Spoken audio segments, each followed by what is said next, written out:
فرماتے ہیں کہ بچے تھے گھر میں 6-7، غربت تھی، کام ملتا کوئی نہیں تھا۔ اب میں کام چور نہیں تھا، کام ڈھونڈتا تھا، پر اللہ کی قدرت کے کام نہیں ملتا تھا۔ فرماتے ہیں کہ میں نے ایک دن اپنی اہلیہ سے کہا کہ آج میں پھر جاتا ہوں کام ڈھونڈنے، تو میری بیوی بڑی فرما بردار تھی، پر اس دن نہ غربت کے ہاتھوں تنگ آ کے کہنے لگی آج نانا کوئی تو چیز لے کے آیا، تو مجھ سے بچوں کی بھوک نہیں دیکھی جاتی ہے، سب روگاں دا روگ محمد جس دا نام غریبی، کنڈ بلا کے لنگ جاندے نہیں دوست یار قریبی، آج نہ کچھ لے کے آیا تو میں بچے لے کے چلی جاؤں گی۔ شیخ فرماتے ہیں کہ میں بڑا پریشان گھر سے نکلا، پر میں نے صبح سے لے کے زور تک کام ڈھونڈا، کام ملا کوئی نہیں، تو میرے دل میں خیال آیا چلو کام نہیں ملتا تو اللہ اللہ تو کرے نا، چلو بندوں کی مزدوری نہیں ملتی تو رب کریم کی عبادت ہی کرتے ہیں۔ فرماتے ہیں کہ میں نے نا فرات کے پانی سے وضو کیا، نہر کے، شدید دھوپ تھی، ساتھ ریت تھی اور ریت تپ رہی تھی، میں نے اپنا رومال وہیں مصلی کے طور پر بچھا لیا اور فرماتے ہیں کہ زور سے لے کر عصر تک نماز پڑھی، دھوپ بھی پورے زور پہ، پر میرے سجدے کا ذوق بھی پورے زور پہ۔ فرماتے ہیں کہ عصر تک میں نے نفل پڑھے، دل ڈھلنے لگا، عصر کی نماز پڑھی اور میں وہاں سے چلا۔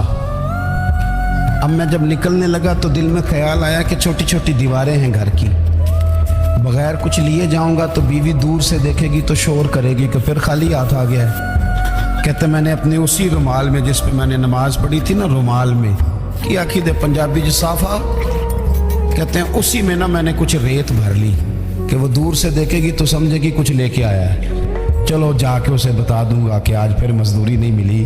کہتے ہیں وہ ریت لے کر جب میں گھر میں گیا تو پہلے بیوی دروازے پہ کھڑی ہوتی تھی، پوچھتی تھی خالی ہاتھ آ گئے ہو؟ آج میں نے دیکھا تو ہے ہی کوئی نہیں۔ فرماتے ہیں میں اندر داخل ہوا، سلام لیے، کونے میں میں نے وہ رومال رکھ دیا اور میں نے آواز دی کہ بھلی مانس کہاں ہو؟ تو وہ کہنے لگی آپ منہ ہاتھ دھو لیں، میں روٹی لے کے آئی۔